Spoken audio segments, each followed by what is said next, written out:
তাকবীর, নারে তাকবীর, নারে তাকবীর। হাবিব শহরের আগমন, হাবিবের বাঙ্গালের আগমন, দেশবাসীর পক্ষ থেকে লাল গোলাপ শুভেচ্ছা। হাবিব সাহেব এগিয়ে চলেন, আল্লাহ আছে আপনার সাথে। হাবিব সাহেবের আগমন, শুভেচ্ছা স্বাগত। দীর্ঘ অপেক্ষমান ছিলেন এবং যারা দাঁড়ানো আছেন হাতে ঘাটে রাস্তায় এখনো পর্যন্ত আছেন, শ্রদ্ধার সাথে আদরের সাথে আমরা ইনশাল্লাহ বসবো। মেহরবানি করে বসে। আমি কি জিন্দা মানুষের সামনে কথা বলতেছি? 2 নম্বর আপনাদের কাছে জানতে চাই, সবাই কি মুসলমান? সবাই মুসলমান তো সবাই। মুহাম্মদুর রাসূলুল্লাহ সাল্লাল্লাহু আলাইহি ওয়াসাল্লামের উম্মত। আমাদেরকে আল্লাহ তাবারক ওয়া তাআলা নির্বাচিত করেছেন, বাছাই করেছেন বিনা দরখাস্তে, বিনা আরবে।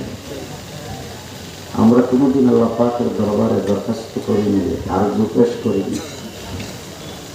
আল্লাহ তাবারক ওয়া তাআলা হযরতে আদম আলাইহিস সালামের পৃষ্ঠ থেকে রূহের জগতে তামাম পৃথিবীতে যত মানুষ আগমন করেছেন, কিয়ামত পর্যন্ত যারা আসবেন সকলকে একসাথে সৃষ্টি করে প্রশ্ন করেছিলেন, আলাস্তু বিরব্বিকুম। সেই জায়গায় আমরা সকলেই বলেছিলাম, বাবা নিশ্চয় আপনি আমাদের প্রভু। ওই কথাটা যেখানে বলেছিলাম সেখানে নূহ আলাইহিস সালামের উম্মত ছিল, মূসা আলাইহিস সালামের উম্মত ছিল, ইব্রাহিম আলাইহিস সালামের উম্মত ছিল, আদম আলাইহিস সালামের সন্তানাদি যারা আদমের গর্ভে জন্মগ্রহণ করেছেন তারাও ছিল। ঠিক কিনা বলুন? ছিল কিনা? আদম আলাইহিস সালাম থেকে ঈসা আলাইহিস সালাম পর্যন্ত 1,24,000 পয়গম্বর আল্লাহ পাক পৃথিবীতে প্রেরণ করেছেন। প্রত্যেক নবীর উম্মত ছিল, প্রত্যেক নবীর যুগে মানুষ ছিল। কিন্তু আল্লাহ তাবারক ওয়া তাআলা এই রূহের জগতে আমাদেরকে বাছাই করে, নির্বাচিত করে নিজের কুদরতি হাতের দ্বারা রেখে দিয়েছেন আখিরি নবী, বিশ্ব নবীর উম্মত বানাইবার জন্য। আমি আপনাদের জিজ্ঞেস করতে চাই, আল্লাহ যদি ইচ্ছা করত তাহলে কি মূসা আলাইহিস সালামের যুগে আমাদেরকে দুনিয়াতে পাঠাইতে পারত? ইব্রাহিম আলাইহিস সালামের যুগে পারত? ঈসা আলাইহিস সালামের যুগে পারত? তাইলে আমরা কি আল্লাহর দরবারে কোনোদিন দরখাস্ত করেছিলাম যে আল্লাহ আমাদেরকে ওই যুগে না পাঠাইয়া বিশ্ব নবীর যুগে পাঠাও? বলছিলাম কোনোদিন? যে আমাদের পক্ষ থেকে দরখাস্তটা মনে হয় বঙ্গবন্ধু করছিল, জিয়াউর রহমান, এরশাদ সাহেব, কেউ করে নাই। কোনো ওলি আব্দুল গাউস কুতুবও দরখাস্ত করেননি, কিন্তু নবীরা দরখাস্ত করেছেন। হযরত মূসা আলাইহিস সালাম, তার নাম হলো কালিমুল্লাহ, কুহে তুরে আল্লাহ রাব্বুল আলামিনের সাথে কথাবার্তা বলেন। হঠাৎ করে একদিন আল্লাহকে জিজ্ঞেস করেছেন, আল্লাহ আপনি যে আমার সাথে কথা বলতেছেন, আমাকে কালিমুল্লাহ বানিয়েছেন, এমন কথা তো আপনি আর কারোর সাথে বলবেন না। আল্লাহ রাব্বুল আলামিন মূসা আলাইহিস সালামকে বলেন, মূসা আমি তো তোমার সাথে কথা বলি, তুমি কোথায় আর আমি কোথায়? হযরত মূসা আলাইহিস সালাম বলেন, আমি তো পাহাড়ের নিচে, আপনি তো মনে হয় পাহাড়ের উপরে। আল্লাহ বলেন, আমি এত কাছে না, 7 আসমান পাড়ি দিয়ে সিদরাতুল মুনতাহা পার হয়ে আমার আরশের 70,000 পর্দার ভিতর থেকে তোমার সাথে কথা বলবো। তুমি এখান থেকে শুনতেছ, তুমি জিজ্ঞেস করেছ আমি আর কাহার সাথে কথা বলবো কিনা।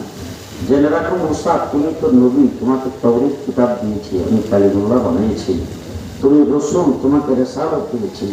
একটা উম্মত পৃথিবীতে আসবে, কোন নবী না, যে উম্মতের সাথে আমি আল্লাহ পাক 24 ঘন্টা কথা বলবো, কোন পর্দা থাকবে না, উইদাউট পর্দা।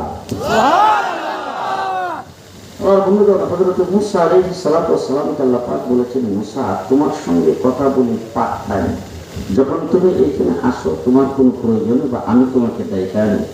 জেনে রাখো এমন একটা উম্মত পৃথিবীতে আসবে যে উম্মতের সাথে 24 ঘন্টার যে কোনো সময় আমি যেন কথা বলতে পারি, এই জন্য আমার কথার বান্দারটা তাদের হাতে ছেড়ে দিয়ে রাখবো। আল্লাহ পাকের কথার বান্দার 30 পারা কোরআন আছে না নাই? বান্দা যখন কোরআন সামনে নিয়ে তেলাওয়াত শুরু করে স্বয়ং আল্লাহ তার সাথে কথা বলে। বান্দা যখন আল্লাহু আকবার বলে নামাজে দাঁড়ায় যায়, তখন বান্দার মধ্যে আর আল্লাহর মধ্যে কোনো পর্দা থাকে না, ডাইরেক্ট। সুবহানাল্লাহ একটু জোরে বলে বাইরের মানুষ শুনবে। এই হযরত মুসা আলাইহিস সালাতু ওয়াস সালামের কাছে তাওরীত কিতাব নাযিল হয়েছে। মুসা আলাইহিস সালাম কিতাবের ভিতরে দেখে এক জায়গায় লেখা আছে এমন একটা উম্মত পৃথিবীতে আসবে, নেক কাজ করবে একটা, সওয়াব পাবে 10টা। আমরা একে কত পাই? কত আসছে তো? আমরা একে পাই কত? 10। হযরত মুসা আলাইহিস সালাম আল্লাহর ডাক দিয়ে বলেন, আল্লাহ তাইলে আমার নবুয়তিরও দরকার নাই, লাঠিরও দরকার নাই, লাঠিটাও নিয়ে যাও, নবুয়তির দপ্তর থেকে নামটা কাইটা ওই নবীর উম্মত বানায় ফেলা। মুসা আলাইহিস সালাম আল্লাহর দরবারে উম্মত হওয়ার জন্য আরজ করেছেন। এক রাওয়ায়াতে আছে 1,24,000 পয়গম্বর বিশ্ব নবীর উম্মত হওয়ার জন্য আল্লাহর দরবারে দরখাস্ত করেছেন। সেই নবীর উম্মত আল্লাহ পাক বিনা দরখাস্তে আমাদেরকে বাছাই করে নিজের কুদরতি হাতের দ্বারা আল্লাহ পাক আমাদেরকে বানিয়েছেন। খুশি না বেজা? খুশি না বেজা? 1,24,000 পয়গম্বর পৃথিবীতে প্রেরণ করেছেন। অন্যান্য নবীদের মধ্যে আর আমাদের নবীর মধ্যে পার্থক্যটা খুব ভালো করে বুঝেন। আদম থেকে ঈসা পর্যন্ত যত নবী পৃথিবীতে আগমন করেছেন, প্রত্যেক নবীর কাছে জিবরাইল আমিন ওহী নিয়ে আসছেন। কোন নবীর ইতিহাস তালাশ করলে দেখা যায় জীবনে মাত্র একবার জিবরাইলের সঙ্গে সাক্ষাৎ পেয়েছে। কাহারো কাছে জীবনে আসছে 3 বার, কাহারো কাছে আসছে 5 বার, কাহারো কাছে 7 বার। হযরত ইব্রাহিম আলাইহিস সালামের কাছে জিবরাইল আমিন আসছেন 40 বার, আর হযরত মূসা আলাইহিস সালামের কাছে আসছে 400 বার। যত নবী পৃথিবীতে আগমন করেছেন আদম থেকে ঈসা পর্যন্ত, সমস্ত নবীর কাছে জিবরাইল আমিন যতবার আগমন করেছে সবগুলোকে একত্রিত করে যদি গড়ে ভাগ করা হয়, বুজুর্গানে দিন লেখছেন প্রত্যেক নবীর ভাগে 3 বার করে পড়ে। আর আমার নবী মুহাম্মদুর রাসূলুল্লাহ সাল্লাল্লাহু আলাইহি ওয়াসাল্লামের 23 বছরের নবুয়তির জিন্দেগিতে জিবরাইল আমিন আগমন করেছে 24,000 বার। 24,000 বার। এবার 24,000 বার যায় ঘরের মধ্যে ক্যালকুলেটর বা কম্পিউটার থাকলে যাই আপনারা বাক করে দেখেন দৈনিক কয়বার করে পড়ে। মুহাম্মদুর রাসূলুল্লাহ সাল্লাল্লাহু আলাইহি ওয়াসাল্লামের কাছে জিবরাইল আগমন করেছেন। আর আসার কাইফিয়তটা, আসার সিস্টেমটা দেখেন। আল্লাহ পাক জিবরাইল আমিনকে বলছেন, জিবরাইল আমার হাবিব যেখানে থাকে সেখানে তুমি যাইবা, তুমি যেখানে থাকো হাবিবকে আনতে পারবা না। কথা বুঝেন নাই? জি, মুহাম্মদুর রাসূলুল্লাহ সাল্লাল্লাহু আলাইহি ওয়াসাল্লামের কাছে জিবরাইল আমিন আগমন করেছে। আর আল্লাহ পাক হযরত মূসা আলাইহিস সালামের কাছে কথা বলেছেন, যেখানে সেখানে বলেন নাই। কুহে তুরের নিকটে ডাইকা নিষেধ নিয়ে তারপরে সেই জায়গায় কথা বলেছেন। জিবরাইল আমিনের সাথে মূসা আলাইহিস সালামের সাক্ষাৎ হয়েছে, ইব্রাহিম আলাইহিস সালামের সাক্ষাৎ হয়েছে, 1,24,000 পয়গম্বরেরও সাক্ষাৎ হয়েছে। কিন্তু আমার নবীর কাছে জিবরাইল আমিন বারবার যে আসা যাওয়া করেছেন, কোথায় আসছেন? রাসূল হেরা গুহার ভিতরে বসা। আল্লাহ বলছেন গুহার ভিতরে যাইয়া ওহী নাযিল করবা, সেখান থেকে বের করে কষ্ট দিবা না।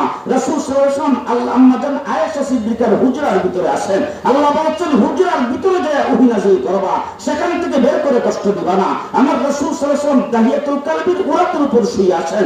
রাসূল বলছে ওই জায়গায়, আল্লাহ বলছেন ওই জায়গায় ওহী নাযিল করবা, এখান থেকে উঠায় কষ্ট দিবা না। আমার রাসূল সাল্লাল্লাহু আলাইহি ওয়াসাল্লাম উটের উপর শোয়া, জিবরাইল আমিন উটের উপর ওহী নাযিল করেছেন। রাসূল যেখানে, জিবরাইল গিয়েছেন সেখানে।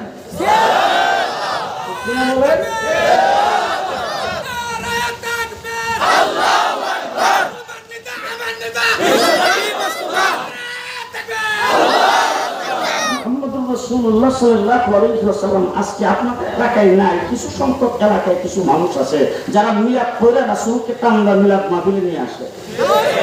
আপনাদের এলাকায় নাই, আছে কিন্তু অনেক জায়গায় আছে। নবী সাল্লাল্লাহু আলাইহি করে কিছু খিচুড়ির ব্যবস্থা করে, কিছু পায়েসের ব্যবস্থা, কিছু জাতির ব্যবস্থা করে মদিনার রওজা থেকে উঠায় রাসূলকে তুমি নিয়ে আসো এখানে। আর তোমার মতো এত বড় বেয়াদব আসমান জমিনের কোথাও পাওয়া যাবে না। জিবরাইল আমিন রাসূল যেখানে জিবরাইল গেছে সেখানে কথা আসছে তো। রাসূল যেখানে জিবরাইল সেখানে। এই রাসূল মক্কায় কোরআন নাযিল হয়েছে মক্কি, রাসূল মদিনায় কোরআন নাযিল হয়েছে মাদানী। মুহাম্মদুর রাসূলুল্লাহ সাল্লাল্লাহু আলাইহি ওয়াসাল্লাম যেখানে জিবরাইল কোরআন নিয়ে সেখানে হাজির হয়েছে। ঠিক কিনা বলেন?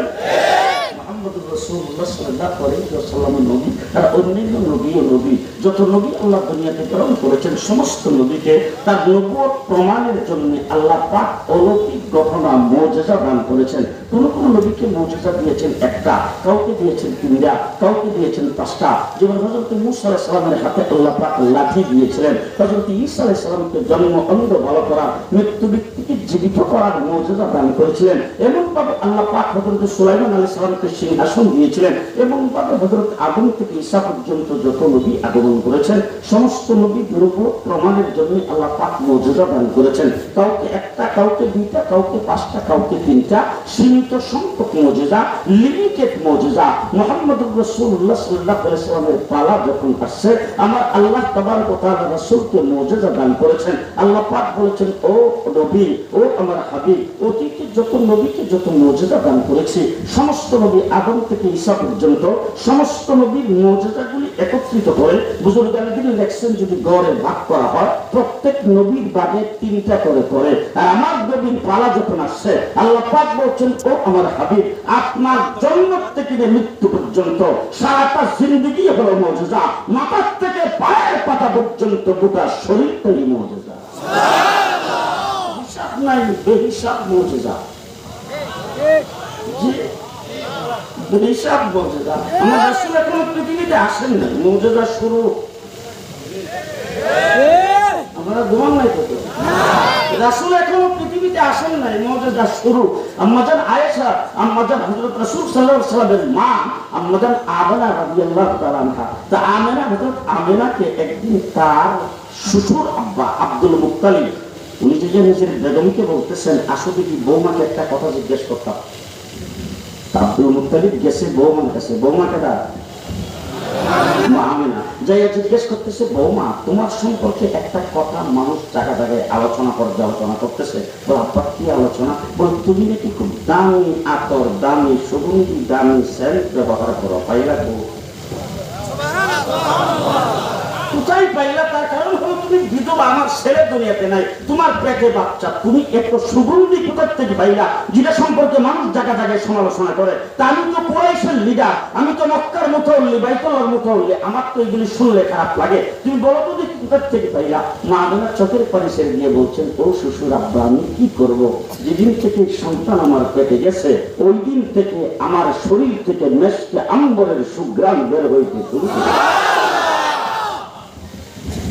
মুহাম্মদুর রাসূলুল্লাহ সাল্লাল্লাহু আলাইহি ওয়াসাল্লামের মা আমেনা আব্দুল মুত্তালিবকে ডাকিয়ে বলে, ও শ্বশুর আব্বা, শুধু তাই না, শরীর থেকে সুঘ্রাণ বের হয়, শুধু তাই না, যেদিন থেকে সন্তান পেটে গেছে ওই দিন থেকে ঘর থেকে বের হয়ে যখন শক্ত পাথরের মধ্যে পাড়াবে পাথরটা রুই তোলার মতো নরম হয়ে যায়। ও শ্বশুর আব্বা, যেদিন থেকে সন্তান পেটে গেছে ওই দিন থেকে আমি যখন ঘর থেকে রুদ্রের মধ্যে বের হয় কোথার থেকে যেন আমার মাথার উপরে আকাশের মেঘ আইসা ছায়া ধারণ করে। ও শ্বশুর আব্বা, যেদিন থেকে সন্তান পেটে গেছে ওই দিন থেকে আমি যখন রাস্তায় বের হয় রাস্তার ধারের গাছগুলি আমার সামনে মাথা নত করে আমাকে সালাম করতে থাকে। যেদিন থেকে সন্তান পেটে গেছে ওই দিন থেকে আমি চক্ষু বন্ধ করলে দেখি চন্দ্র সূর্য তারকাগুলি আমাকে সালাম পেশ করতে। মুহাম্মদুর রাসূলুল্লাহ সাল্লাল্লাহু আলাইহি ওয়াসাল্লামের নাকটা মায়ের নাকের সাথে সংযুক্ত থাকে, এটা ব্লেড দিয়ে কিচি দিয়ে কাটতে হয়, কিন্তু তোমার নাক কে যেন মায়ের পেটের থেকে গাইটা ক্লিন করে তারপরে বের করে দিয়েছে। আর কি শুনছেন? বলে আরো আশ্চর্য খবর শুনছি। বলে এই আশ্চর্য খবরটা কি? বলে আশ্চর্য খবরটা হলো অন্যান্য সন্তান যখন জন্মগ্রহণ করে তখন তার শরীরের মধ্যে রক্ত পানি লেগে থাকে যেটা খুব দুর্গন্ধ ছড়ায়, কিন্তু আল্লাহ তুমি যখন জন্মগ্রহণ করেছো তোমার মা বলছে কে যেন তোমার মায়ের পেটের থেকে তোমাকে গোসল করায়া দৌত করায়া ক্লিন করে তারপরে বের করে দিয়েছেন।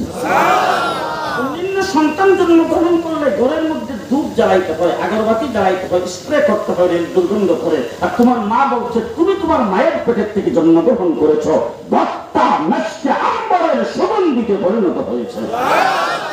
চাচা বলেন আর কি? বলে আরো আছে। বলে কি চাচা আর কি শুনছে? বলে আরো আশ্চর্য খবর শুনছি, অন্যান্য ছেলে সন্তান জন্মগ্রহণ করলে তাদেরকে দুনিয়াতে আসার পরে তারপরে খতনা করাইতে হয়, মুসলমানি করাইতে হয়। তোমার মুসলমানি কে যেন মায়ের পেটের থেকে করে তারপরে বের করে। আর কি শুনছেন বলে? আরো আশ্চর্য খবর শুনছি, অন্যান্য সন্তান জন্মগ্রহণ করলে মায়ের পেটের থেকে জমিনি পড়ে বলে চিৎকার করে, আর তোমার মা বলছে তুমি তোমার মায়ের পেটের থেকে বের হইতে দেরি, আত্মাহিয়াত শুরুতে বসতে দেরি নাই, আর বসতে দেরি তুমি সেজদায় যাইতে দেরি নাই, সেজদায় যাইয়া তুমি কিছুক্ষণ পর্যন্ত সেজদায় কাটাইছ, মাথা উঠায় আবার আত্মাহিয়াত শুরুতে বৈশা শাহাদত আঙ্গুলিতে উপরের দিকে উঠাইছ। তোমার মা বলছে তোমার আঙ্গুলের মাথার থেকে নূর বের হয়ে নূর এবং পাঁচশো পর্যন্ত আলোকিত করে ফেলেছে। মুহাম্মদুর রাসূলুল্লাহ সাল্লাল্লাহু আলাইহি ওয়াসাল্লাম তার জিন্দেগিতে পুরাটাই মুজিজা। রাসূল দাঁড়াইছেন মুজিজা, বসছেন মুজিজা, শুইছেন মুজিজা, ঘুমাইছেন মুজিজা, জাগছেন মুজিজা, কথা বলছেন মুজিজা, চুপ করে বসে আছে মুজিজা। রাসূল খাইছে মুজিজা, হুজুর ঘুমাইছে মুজিজা, চক্ষু খুলছে মুজিজা, চোখ বন্ধ করছেন মুজিজা, আঙ্গুল লাগাইছে মুজিজা, হাতছে মুজিজা। আমার মুহাম্মদুর রাসূলুল্লাহ সাল্লাল্লাহু আলাইহি ওয়াসাল্লামের মুজিজা। আবু জাহেল আয়েশা রাসূল সাল্লাল্লাহু আলাইহি ওয়াসাল্লামকে জিজ্ঞেস করতেছেন, বাতিজা তুমি যে নবী, বলো তো দেখি আমার মুখের ভিতরে কি আছে? মুখের ভিতরে যা আছে তুমি বলতে পারলে মনে করবো তুমি নবী। শুধু সময় যখন মাদ্রাসায় পড়তাম তখন দেখতাম ওই ছেলেবেলারা একত্রিত হইয়া সিমের বিষে হাতি নিয়ে একজন আরেকজনকে কবির না বেজো কৌদেশের জন্য বেজো। তাবু যখন যায় একটা বাসিটা কৌদেশে আমার মুডের ভিতরে কি আছে জন্য বেজো। রাসূল সাল্লাল্লাহু আলাইহি ওয়াসাল্লাম বলেন, চাচা মুডের ভিতরে যেটা আছে আমি না বইলা তিনি যদি কয়ে দেয়, আবু জাহেল ওদের যদি কয়ে দেয় তাহলে তো আরো ভালো হয়। রাসূল আঙ্গুল দিয়ে ইশারা দিয়েছেন, ইশারা দিতে দেরি, মুখের ভিতরের পাথরের জবান খুলতে দেরি নাই, কালিমা পড়তে শুরু করে দিল। আবু জাহেল এসে বলতেছেন, বাতিজা ওই যে গাছটা, এই গাছটা যদি তোমার নবুয়তির সাক্ষী দেয় মনে করবো তুমি নবী। রাসূল সাল্লাল্লাহু আলাইহি ওয়াসাল্লাম বলেন, চাচা গাছটাকে জায়গার থেকে সাক্ষী দিলে হবে না, কাছে এসে। আবু জাহেল তো আমি তো জায়গার কথাই ভাবছিলাম, তুমি যখন কাছের কথা মনে করেছো কাছে আসলে তো খারাপ হয় না, ভালোই হয়। রাসূল আঙ্গুল দিয়ে ইশারা দিয়েছেন, গাছ মাটি সহ রাসূলের মাথার কাছে এসে কালিমা পড়তে পড়তে আবার জায়গায় চলে গেছে। মুহাম্মদুর রাসূলুল্লাহ সাল্লাল্লাহু আলাইহি ওয়াসাল্লাম তখনকার জমানায় তো ওয়াশরুম ছিল না, ছিল মরুভূমির মধ্যে, ময়দানের মধ্যে মানুষ ইস্তেনজা করার জন্য যাইতেন। রাসূল সাল্লাল্লাহু আলাইহি ওয়াসাল্লাম এরকম যাইতেন। তো হুজুর আকরাম সাল্লাল্লাহু আলাইহি ওয়াসাল্লাম নবী, উনি কি খোলা ময়দানে বসে যাবেন? রাসূল যেখানে ইস্তেনজা করতে যাইতেন আশেপাশে কোনো গাছ থাকলে হুজুর আকরাম সাল্লাল্লাহু আলাইহি ওয়াসাল্লাম গাছকে এইভাবে ইশারা দিতেন, আল্লাহ রাসূলের চতুর্দিকে গাছগুলি আয়েশা হুজুরকে বাথরুম বানিয়ে দিতেন। মুহাম্মদুর রাসূলুল্লাহ সাল্লাল্লাহু আলাইহি ওয়াসাল্লামের সাহাবী হযরত জাবের বের হয়ে গেছেন নাকি? হযরত জাবের রাদিয়াল্লাহু তাআলা আনহু হুজুর আকরাম সাল্লাল্লাহু আলাইহি ওয়াসাল্লাম এক জায়গার মধ্যে শুইছে, শুইয়া হুজুর চক্ষু বন্ধ করছেন, ঘুমাইছে। ঘুম থেকে যখন সজাগ হয়েছে তখন হযরত জাবের হুজুরকে ডাক দিয়ে বলতেছেন, হুজুর কি দেখলাম? বলে কি দেখলাম? বলে হুজুর ওই যে একটু দূরে গাছটা, এই গাছটাকে আমি দেখলাম গাছটা সোজা হইয়া মানুষ যেভাবে চলে এইভাবে চলতে চলতে এসে আপনার মাথার কাছে দাঁড়াইছে। কিছুক্ষণ দাঁড়ায় থেকে আবার জায়গা মতন চলে গেছে। বলেন, জাবের আমি যখন এখানে চক্ষু বন্ধ করে শুনছি তখন গাছটা থেকে একটু দূরে গাছটা আল্লাহকে ডাক দিয়ে বলেন, আল্লাহ তোমার হাবিবের কাছে পাইছিলাম,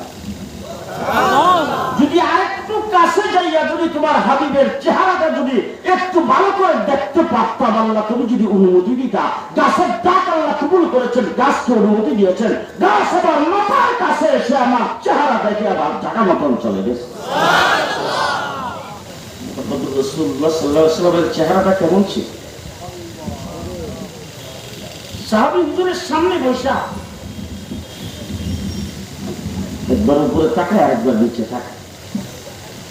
অন্যান্য সাহাবীরা জিজ্ঞেস করেছে, রাসূলের কাছে বসা তুমি একবার উপরে তাকাও একবার নিচে তাকাও, বসলে কখন না?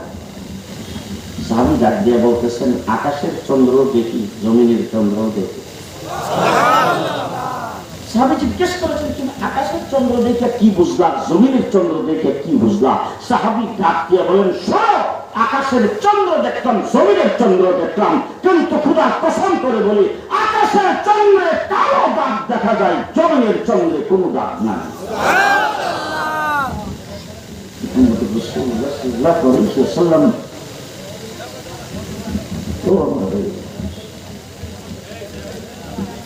আপনারা আবার অন্যদিকে তাকাইছেন না আমার দিকে? হ্যাঁ,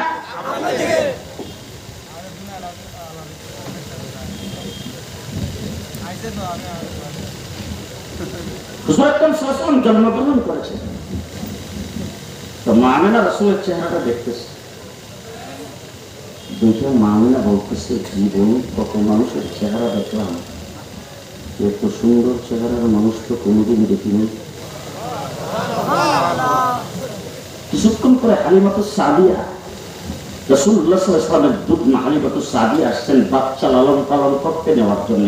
আয়েশা হালিমাতুস সাদিয়া কোলে নিছেন, বাচ্চাটা কোলে নিয়ে হালিমাতুস সাদিয়া বলতেছে, আমিনা আপনি তো হইলেন একজন গৃহিণী, আর আপনি কুরাইশ বংশের বউ, আপনি তো বাহিরে যাইয়া সব কিছু দেখেন নাই, আমি তো হাজার হাজার মানুষের চেহারা দেখেছি, আর বাচ্চা পালন করাই হইল আমার গোষ্ঠী জ্ঞাতি এলাকার মানুষের কাজ। সুতরাং আমি হাজার হাজার বাচ্চা মানুষের লালন পালন করতে দেখেছি, আর বাচ্চাগুলি সব কুরাইশ বংশের মক্কা নগরীর থেকে নেই। এই মক্কা নগরীতে বারবার আসা যাওয়া করি, আর কত মানুষের চেহারা দেখি। এরকম হাজার হাজার মানুষের চেহারা দেখার পরে আমি হালিমাতুস সাদিয়া বলতেছি, আমার চোখে জীবনে এত সুন্দর বাচ্চা, এত সুন্দর মানুষের চেহারা কোনোদিন দেখিনি।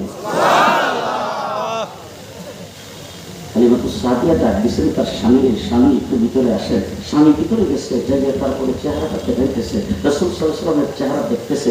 দেখে স্বামী বলতেছেন, হালিমা তুমি খুব দূর দেখছো, আমি তো পুরুষ মানুষ, আমি তো এদিক যাই সেদিক যাই, সারাদিন তো মানুষ চড়ায় খাই, বিভিন্ন মানুষের চেহারা দেখি, আমার চোখে আমি এত সুন্দর মানুষের চেহারা কোনোদিন দেখিনি। আব্দুল মুত্তালিব এসে বলতেছেন, শোনো দেশবাসী, তোমরা কুদ্দুর দেখছো, আমি কুরাইশের সর্দার, আমি বাইতুল্লাহর মুতাওয়াল্লি, আমি সিরিয়াতে যাই, ইরাকে যাই, দামেস্কে যাই, মিশরে যাই, পৃথিবীর বিভিন্ন দেশে যাই। আমি সেখানে গেলে কত মানুষ আমাকে ইজ্জত আর সম্মান করে, কত বাচ্চা ঝাড় ফুঁক দেওয়ার জন্য আমার কুলে আইনা দেয়, আর হাজার হাজার মানুষ এইখানে বাইতুল্লাহ জিয়ারত করার জন্য আসে। মুতাওয়াল্লি হিসাবে আমার সঙ্গে কত মানুষ সাক্ষাৎ করে। এরকম লক্ষ লক্ষ মানুষের চেহারা দেখার পরে মানে আব্দুল মুত্তালিব বলতেছি, আমার নাকি মুহাম্মদের চাইতে সুন্দর চেহারার মানুষ আমিও দেখিনি। মুহাম্মদুর রাসূলুল্লাহ সাল্লাল্লাহু আলাইহি ওয়াসাল্লাম জিবরাইল আমিনকে জিজ্ঞেস করছেন, জিবরাইল আমাকে দেখতে কেমন লাগে?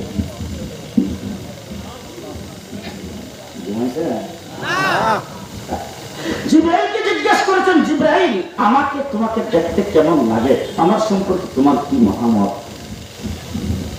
জিবরাইল আমিন বলে, উত্তর থেকে দক্ষিণ, পূর্ব থেকে পশ্চিম তামাম পৃথিবী একটা মুহূর্তের ভিতরে চক্কর দেয়। সিদরাতুল মুনতাহা থেকে তাহতা সারা পর্যন্ত মুহূর্তের ভিতরে চক্কর দেয়। 1,24,000 পয়গম্বর যাদেরকে আল্লাহ পাক সুন্দর বানাইয়া পৃথিবীতে প্রেরণ করেছে। মাসলা ভালো করে মনে রাখবেন, যত নবী আল্লাহ দুনিয়াতে পাঠাইছে সমস্ত নবীকে আল্লাহ তাবারক ওয়া তাআলা যেই যুগে যাকে দুনিয়াতে পাঠাইছে সেই যুগের মধ্যে সবচেয়ে বেশি সুন্দর বানাইয়া পাঠাইছে।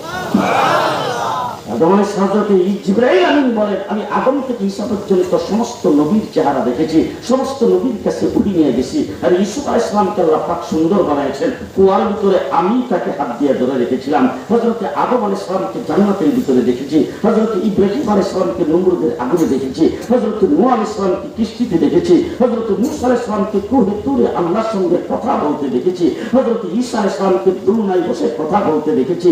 আমি 1,24,000 পয়গম্বরের চেহারা দেখার পরে, জান্নাতের হুর গুলমানকে দেখার পরে, তামাম সৃষ্টি জগতের 80,000 মাখলুকাতকে দেখার পরে, সমস্ত ফেরেশতাদের জগতের সবাইকে দেখার পরে আমি জিবরাইল আমিন বলতেছি, আমি আমার চোখে মুহাম্মদের চাইতে সুন্দর কাউকে দেখিনি। আরেকটা কথা মনে হচ্ছে, আব্দুল আজিজ মুহাদ্দিস রাহমাতুল্লাহ আলাইহি নাম শুনছেন? নাম শুনছেন?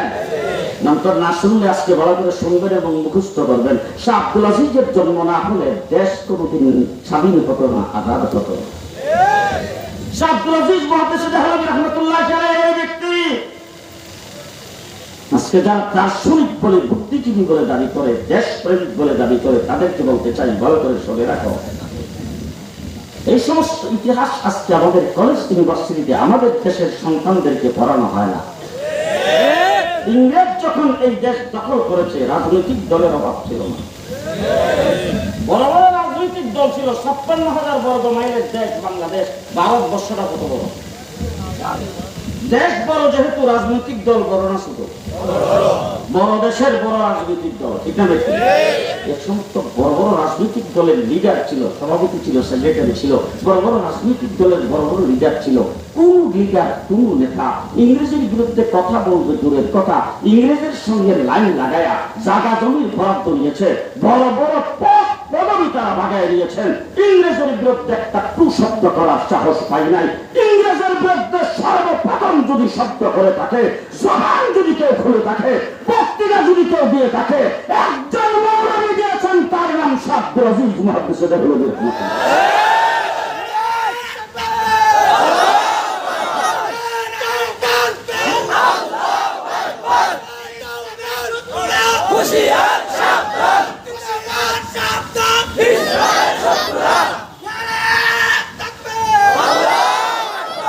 দিল্লির জামে মসজিদের মিম্বর থেকে শাহ আব্দুল আজিজ মুহাদ্দিস দেহলভী রাহমাতুল্লাহ আলাইহি পরিষ্কার ভাষায় ঘোষণা করেছেন, হ্যাঁ ভারতবর্ষের মুসলমানেরা, ইংরেজ তোমাকে পরাধীন করে ফেলেছে, তোমাদের দেশ তারা দখল করে নিয়েছে, তোমাদের সকলের উপরে মুক্তিযুদ্ধ করা ফরজ। আব্দুল আজিজ মুহাদ্দিস দেহলভী রাহমাতুল্লাহ আলাইহি সেই ফতোয়ার উপরে ভিত্তি করে বালাকোটের ময়দানে 1831 খ্রিস্টাব্দে শাহ সৈয়দ আহমদ দেহলভী রাহমাতুল্লাহ আলাইহি শাহ ইসমাইল শহীদ শাহাদাত বরণ করেছেন। তার ফতোয়ার উপরে ভিত্তি করে টিপু সুলতান শাহাদাত বরণ করেছেন। তার ফতোয়ার উপরে ভিত্তি করে সিরাজউদ্দৌলা জীবন দিয়েছেন। তার ফতোয়ার উপরে ভিত্তি করে 1857 খ্রিস্টাব্দে কাসেম নানতুবি রাহমাতুল্লাহ আলাইহি বাহিনী শারীরিক যুদ্ধে ইংরেজের বিরুদ্ধে লড়াই করেছে। ছাত্র আলেম ওলামায়ে কেরাম বুক টান করে চলতে হবে এই দেশে। দেশের স্বাধীনতার মূলে আমরা যদি আমার কাসেম নানতুবি রাহমাতুল্লাহ আলাইহির জন্ম না হতো, দেশ স্বাধীন হতো না। 1857 সালে হাফেজ জামিল শহীদ রাহমাতুল্লাহ আলাইহি শারীরিক যুদ্ধে শাহাদাত বরণ করেছেন। এরপরে আমার আলেম ওলামায়ে কেরামের 14,000 আলেমকে একদিনে ফাঁসির কাস্টে ঝোলানো হয়েছে। আজকে যদি বাংলাদেশ, ভারত, পাকিস্তানের মাটি তালাশ করা হয়, ওলামায়ে কেরামের রক্তের সাক্ষী দেবে। দেশের জন্য জীবন আমরা দিয়েছি, রক্ত আমরা দিয়েছি। দেশকে স্বাধীন করার জন্য, ইংরেজকে দেশ থেকে বিতাড়িত করার জন্য রক্ত আমরা দিয়েছি। পরিষ্কার ভাষায় বলতে চাই, আমার দেওবন্দ মাদ্রাসার সর্বপ্রথম ছাত্র নাহিদ হোসেন দেওবন্দি যদি রেশমি রুমাল আন্দোলন না করতেন, দেশ স্বাধীন হতো না। লাহোরের কাঠগড়ায় দাঁড়াইছেন, সেখানে যাইয়া যদি উচ্চ কণ্ঠে বিচারপতির বিরুদ্ধে বক্তৃতা না দিতেন, করাচিতে 144 দ্বারা ভঙ্গ করে তারপর যদি সেখানে বক্তব্য না রাখতেন, যদি বুক টান করে না দাঁড়াইতেন, জাফর আহমদ উসমানী আর শিববির আহমদ উসমানী যদি স্বাধীনতার পতাকা 1947 না উড়াইতেন, দেশ স্বাধীন হতো না।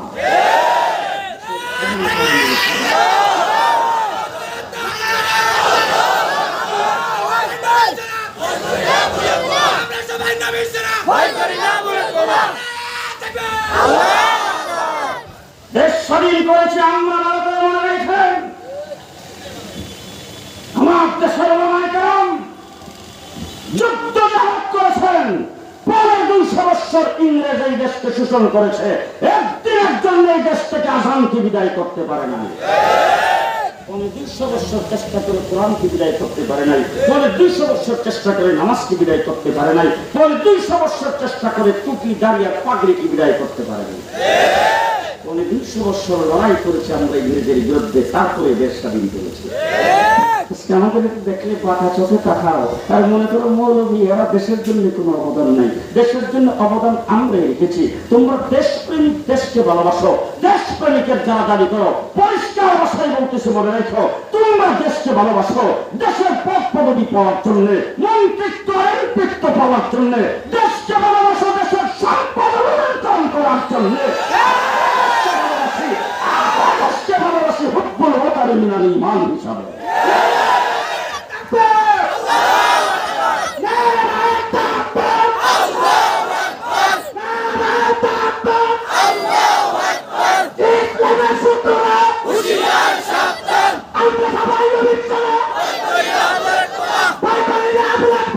আমরা সবাই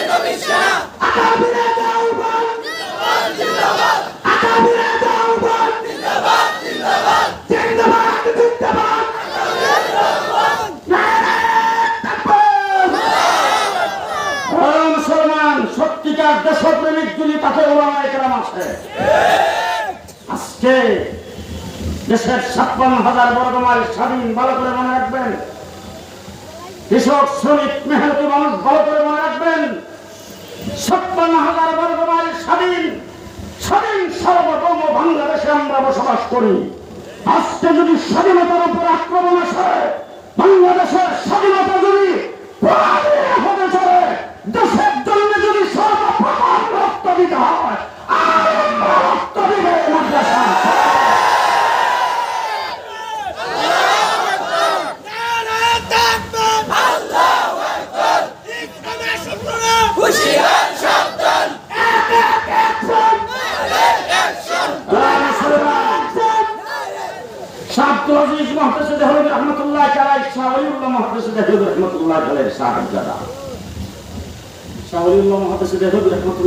কে ছিলেন? যার বাবার নাম আব্দুর রহিম। বাবা মা দুইজন শেষ রাত্রে বেলা তাহাজ্জুদের নামাজ পড়েছে। নামাজ পড়ে তারপর আল্লাহ দরবারে যখন মোনাজাতে হাত উঠাইছেন স্বামী স্ত্রী দুইজন, দেখে তাদের হাতের মধ্যখানে ছোট্ট ছোট্ট দুইটা হাত মোনাজাতে শরীর।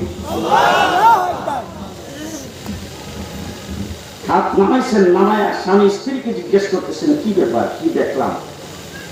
বলতেছেন স্বপ্নে দেখলাম নাকি? বলেন কি? বলেন। দুইজন একসাথে একটু আগে ঘুম থেকে উঠলাম, উঠে গোসল করলাম, তারপরে নামাজ পড়লাম, এরপর দুইজন একসাথে হাত উঠাইলাম, মোনাজাত করলাম, আবার এখন তো কথা বলতেছি, আমরা কি ঘুমের থেকে না যাই না? স্বামী বলতেছি ঠিক আছে চলো আর 2 রাকাত নামাজ পড়ি, নামাজ পড়ে আবার মোনাজাত করি। নামাজ পড়ে যখন আবার হাত উঠেছেন, দেখেন দুইটা হাত তাদের দুইটা হাতের মধ্যে জিকজিক করতেছে। এইভাবে 3 বার দেখার পরে সকালবেলা যাইয়া একজন বড় হুজুরের কাছে গেছেন, একজন বুজুর্গের কাছে যাই বলছেন হুজুর শেষ রাত্রিবেলা তাহাজ্জুদের নামাজ পড়ে যখন হাত উঠাইলাম তখন দেখতেছি শুধু শুধু দুইটা হাত আমাদের হাতের সাথে মোনাজাতে শরীক হয়েছে। ওই বুজুর্গ ব্যক্তি চোখের পানি ছেড়ে দিয়ে ডাক দিয়ে বলছেন, শোনো, তোমাদের গর্ভে একটা সন্তান জন্মগ্রহণ করবে, যে সন্তান বিশ্ববিখ্যাত আল্লাহর নবী হবে। যিনি সর্বপ্রথম এই ভারতবর্ষে কোরআন কারীমের তর্জমা করেছেন। আগে কোরআন কারীমের তর্জমা ভারতবর্ষে হয় নাই, সর্বপ্রথম কোরআন কারীমের তর্জমা করেছেন শাহ আব্দুল আজিজ মুহতাসির দেহলভী। প্রথম হাদিসের দাস শুরু করেছেন, হাদিস পড়ানো শুরু করেছেন শাহ ওলিউল্লাহ মুহাদ্দিস দেহলভী রাহমাতুল্লাহ।